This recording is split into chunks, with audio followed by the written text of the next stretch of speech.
Welcome dear students. আগের ভিডিওতে তোমাদের দেখিয়েছিলাম যে সাইন থিটা, কস থিটা এবং ট্যান থিটা এইগুলোর ফর্মুলা কিভাবে মনে রাখবে।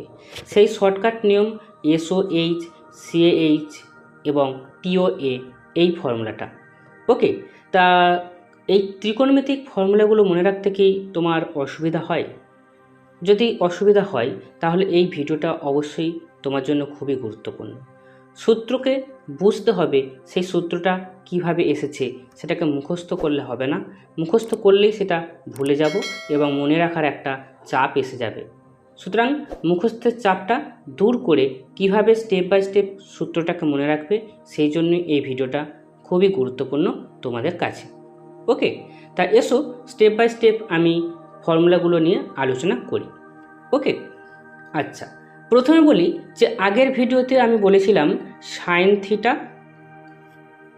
কস থিটা এবং ট্যান থিটা। ওকে, এইগুলোর সূত্র নিই, অর্থাৎ এইগুলো কিভাবে মনে রাখবে। এখন এই সাইন থিটার সঙ্গে একজনের সম্পর্ক আছে, সেটা হচ্ছে cosec theta. Cosec theta, cosec theta সমান হচ্ছে 1 বাই সাইন থিটার সঙ্গে সমান। 1 বাই সাইন থিটার সঙ্গে সমান। ওকে, আর কস থিটা কার সঙ্গে? কস থিটা হচ্ছে সেক থিটা।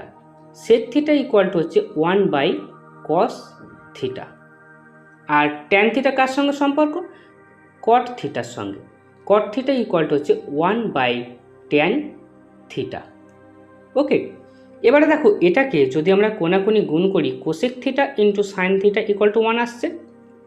তাহলে cosec theta into sine theta equal to হচ্ছে 1। একইভাবে এটা sec theta into cos theta, sec theta into cos theta equal to 1 আসছে। আর এখানে আসছে cot theta into tan theta, cot theta into tan theta equal to 1। Okay, তাহলে এখানে ভালো করে খেয়াল করো যে cosec theta into sine theta 1 আসছে, সেক theta into cos theta equal to 1 আসছে, আর cot theta into tan theta equal to 1 আসছে। এই যে 1 আসছে এইগুলো কিন্তু অবশ্যই খেয়াল রাখবে যে কোনটা কোনটা গুণ করে 1 আসছে। আর অবশ্যই কোসেকের উল্টো যেহেতু সাইন, তাহলে কোসেক আর সাইন গুণ করলে 1 আসবে, এটা মনে রাখতে অসুবিধা নেই। সেকের উল্টো যেহেতু হচ্ছে কস, তাহলে হচ্ছে কি এটা দুটো গুণ করলে সেক থিটা আর কস থিটা গুণ করলে 1 আসবে। যেরকম হচ্ছে কটের উল্টো হচ্ছে ট্যান, বা ট্যানের উল্টো হচ্ছে কট, তাহলে কট থিটা ট্যান থিটা গুণ করলে 1 আসবে। এইগুলো অবশ্যই মনে রাখবে, এগুলো বিভিন্ন প্রবলেম সলভ করতে কাজে লাগে। ওকে, এবারে দেখো এগুলো 1 এসেছে, আর তিনটে ফর্মুলা আমি বলবো যেগুলোও কি হবে 1 আসবে। ওকে, সেটা কি? এক নম্বর হচ্ছে sine square theta, sine square theta plus cos square theta equal to 1। Okay, 2 নম্বর হচ্ছে কি sec square theta minus tan square theta equal to 1। আর 3 নম্বর হচ্ছে কোসেক স্কোয়ার সি cosec square theta minus cot square theta equal to 1। Okay, তাহলে এদের প্রত্যেকটা ক্ষেত্রে কি হচ্ছে 1 আসছে, প্রত্যেকটাই 1 আসছে। তাহলে এই তিনটে ফর্মুলাও খুবই গুরুত্বপূর্ণ ফর্মুলা। ওকে, তাহলে এই তিনটে ফর্মুলা বিভিন্ন প্রবলেম সলভ করতে খুবই কাজে লাগে। শুধু এই তিনটে নয়, এইগুলো থেকেও আরও ফর্মুলা নিয়ে আসা যায়। যেমন এটা হচ্ছে কি sine square theta plus cos square theta 1। তোমার যদি কোনো জায়গায় লাগে সাইন স্কোয়ার থিটা আর কস স্কোয়ার থিটা থেকে সাইন স্কোয়ার থিটার মানটা বার করবে, তাহলে sine square theta equal to কি 1 minus cos square theta, 1 minus cos square theta, বা sec square theta equal to বার করবে এখান থেকে। তাহলে sec square theta equal to কি 1, আর এদিক থেকে ট্যান স্কোয়ার থিটা ওদিকে গেলে প্লাস ট্যান স্কোয়ার থিটা। এবার যদি তুমি এখান থেকে সাইন থিটা বার করতে চাও, তাহলে সাইন থিটা ইকুয়াল টু কত হয়ে যাবে? Sine theta equal to root of 1 minus cos square theta. আচ্ছা, এখানে একটা কথা বলে রাখি, এখানে প্লাস মাইনাস আসা উচিত ছিল যেহেতু আমরা বর্গমূল করছি। তবে তোমাদের সিলেবাসে অর্থাৎ ক্লাস 10-এর জন্য সিলেবাসে যে থিটার মানটা হবে প্রত্যেকটার জন্য কোণানুপাতগুলো হচ্ছে পজিটিভ হবে। ওকে, তোমাদের যা থাকবে সব, এটা হচ্ছে আমাদের প্রথম পাদ, এটা দ্বিতীয় পাদ, এটা তৃতীয় পাদ, এটা চতুর্থ পাদ। তোমাদের সব কোণগুলোই এই 0 থেকে 90 এর মধ্যে থাকবে, অর্থাৎ প্রথম পাদে থাকবে। আর প্রথম পাদে সাইন, কস, ট্যান, সেক, কোসেক সব পজিটিভ। ওকে, তাহলে এখানে আমার আর মাইনাসের কথা ভাবার দরকার নেই, শুধুমাত্র আমরা প্লাসটাই নেব। ওকে, আচ্ছা, এবারে এই যে ফর্মুলাটা এসেছে, ধরো sine square theta plus cos square theta equal to 1, এই ফর্মুলাটা কি করে এসেছে সেটা একটু দেখতে হবে। ওকে, সেটা কিভাবে দেখবে? সেটার জন্য দেখো, আমি প্রথমে এই যে ছবিটা আছে, এই ছবিটা একটা নাম দিয়ে দিচ্ছি, ত্রিভুজটার এ, বি এবং সি। ওকে, এবারে দেখো, এইটা তো আমরা এসওএইচ যে ফর্মুলারে করেছিলাম সেগুলো আমাদের sine theta, cos theta, tan theta মনে রাখার জন্য। অ্যাকচুয়ালি এই থিটার সাপেক্ষে এই যে বাহুটা এবিটা, এটা হয়ে যাচ্ছে লম্ব, লম্ব অপোজিট। দেখো, এটা একটা খুবই গুরুত্বপূর্ণ। ধরো এই থিটাটা এখানে নিয়েছি, আমি লম্বটা এটা পেয়েছি, তাই তো? কিন্তু যদি এখানে একটা অ্যাঙ্গেল নিতাম, ধরো আলফা অ্যাঙ্গেল, তার সাপেক্ষে যদি সাইন করতে যেতাম, তাহলে ওর ক্ষেত্রে লম্ব কোনটা? ওর ক্ষেত্রে লম্ব নিশ্চয়ই এটা নয়, ওর ক্ষেত্রে লম্ব হচ্ছে ওর অপোজিটে কে আছে, ওর অপোজিটে এটা আছে, অর্থাৎ বিসি বাহুটা আছে, বিসিটা হয়ে যাবে ওই আলফা কোণের সাপেক্ষে লম্ব। ওকে, ওই জন্য আমি অপোজিট এই কথাটা ব্যবহার করেছি। ওকে, তা এখন আমরা পিথাগোরাসের সূত্রটা অ্যাপ্লাই করব, সেই জন্য আমি এখন লম্ব, ভূমি, উচ্চতা, অতিভুজ এইগুলো ব্যবহার করব। দেখো, থিটার অপোজিটে এটা রয়েছে, এটা হচ্ছে লম্ব, এবং থিটার সঙ্গে কে আছে, সঙ্গে বা অ্যাডজাসেন্ট সন্নিহিত বাহু, এটা হয়ে যাচ্ছে ভূমি, আর অতিভুজ অতিভুজ। ওকে, এবারে আমার কি দরকার? সাইন স্কোয়ার থিটা, তাই তো? তাহলে sine square theta plus cos square theta, এটা আমরা ক্যালকুলেশন করব, দেখব 1 আসছে কিনা। প্রথমে দেখি সাইন থিটা। সাইন থিটা মানে কি? আমরা অপোজিট বাই হাইপোটেনিউস, তাই তো? তার মানে লম্ব বাই অতিভুজ।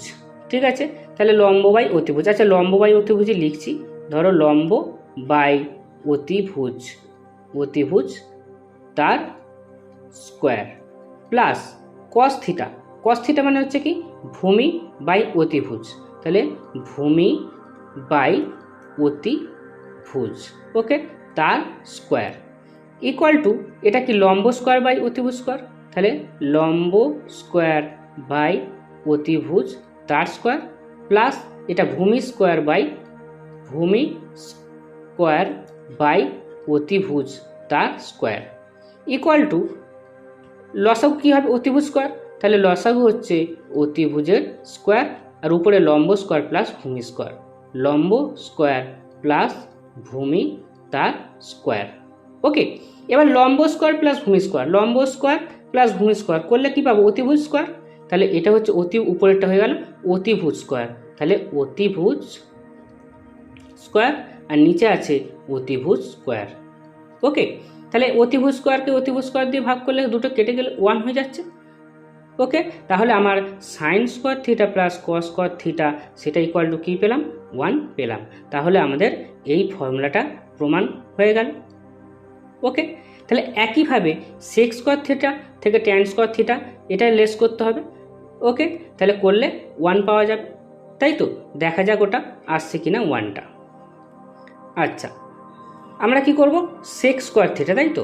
তাহলে sec square theta minus tan square theta হয়েছে সেক স্কোয়ার থিটা। সেক মানে হচ্ছে কসের উল্টো, তাই তো? তাহলে কসের উল্টো মানে হচ্ছে অতিভুজ বাই ভূমি, অতিভুজ বাই ভূমি। ওকে, এখন দেখো ওইটা স্কোয়ার আছে, তাহলে অতিভুজ স্কোয়ার বাই ভূমি স্কোয়ার মাইনাস ট্যান মানে হচ্ছে কি? লম্ব বাই ভূমি, তাহলে লম্ব স্কোয়ার বাই ভূমি স্কোয়ার। ওকে, দুটোর নিচে কি আছে? ভূমি আছে, তাহলে ভূমি স্কোয়ার, এটা হচ্ছে আমাদের লসাগু। উপরে অতিভুজ স্কোয়ার মাইনাস লম্ব স্কোয়ার, তাহলে অতিভুজ স্কোয়ার মাইনাস হচ্ছে লম্ব স্কোয়ার। ওকে, এখন পিথাগোরাসের সূত্র কি বলেছিল? লম্ব স্কোয়ার প্লাস ভূমি স্কোয়ার ইকুয়াল টু অতিভুজ স্কোয়ার। আমার উপরে অতিভুজ স্কোয়ার মাইনাস লম্ব স্কোয়ার আছে, তাহলে অতিভুজ থেকে লম্বটা বাদ দিয়ে দিই, কী হচ্ছে? অতিভুজ স্কোয়ার মাইনাস যদি লম্বটা করে দিই লম্ব স্কোয়ার ইকুয়াল টু কী পেয়ে যাচ্ছি ভূমি স্কোয়ার। ওকে, তাহলে উপরেরটা ভূমি স্কোয়ার, তাহলে এটা হয়ে যাচ্ছে ভূমি স্কোয়ার আর নিচে আছে হচ্ছে ভূমি স্কোয়ার। তাহলে ভূমি স্কোয়ারকে ভূমি স্কোয়ার দিয়ে ভাগ করলে কত 1, তাহলে আমরা কি পেলাম sec square theta minus tan square theta সেটা ইকুয়াল টু 1 পেয়ে গেলাম। তাহলে আমাদের 2 নাম্বারটা সেটাও প্রমাণ হয়ে গেল। ওকে, একইভাবে তোমরা এই cosec square theta minus cot square theta এটা ইকুয়াল টু 1 এটা চেষ্টা করবে। ওকে, তা ভিডিওটাতে যদি কোনো জায়গায় বুঝতে অসুবিধা হয় অবশ্যই কমেন্টে জানাবে, এবং যদি তোমাদের নিজস্ব কোনো প্রবলেম থাকে তাহলে সেটাও কমেন্টে জানিও, তাহলে আমি পরবর্তী ভিডিওতে সেই প্রবলেমটা সলভ করে দেব।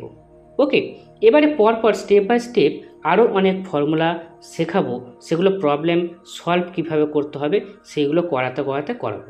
কেননা শুধু যদি ফর্মুলা তোমাদেরকে অনেকগুলো দিয়ে দিই তাহলে সেখানে তোমাদের একটা চাপ থাকবে যে অনেক ফর্মুলা মনে রাখতে হবে। ওকে, কিন্তু প্রবলেম সলভ করতে গিয়ে ছোটোখাটো যে ফর্মুলাগুলো লাগবে সেগুলো যদি অঙ্কের ছলে নাও তাহলে সেই চাপটা থাকবে না। ওকে, সেটা অনেক ইজি হয়ে যাবে, সেগুলোকে আমরা প্রবলেম সলভ করতে অ্যাপ্লাই করছি, সেগুলোকে প্রয়োগ করছি সেখানে। ঠিক আছে, সুতরাং এই পর্যন্তই আজকের ভিডিওটা। যদি কারোর কোনো অসুবিধা থাকে অবশ্যই কমেন্টে জানিও। Thank you.